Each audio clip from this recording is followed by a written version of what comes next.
ng cellphone sa kanyang anak na si Gwen. Mami, di ko pa tapos manood kay Princess Pia. Habang patuloy na nangungulit si Gwen kay Rosa, ay susubukan nitong tawagin ng kanyang asawa. Pagdating lamang ang cellphone nito. Sa tabi ni Rosa ay mababaling ang tingin ng nangungulit na si Gwen sa bitbit na regalo ng kanyang ina. Kukunin ni Gwen ang regalo at excited na bubuksan ito.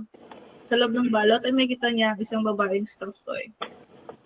Wow! Napapatingin si Rosa sa kanyang anak.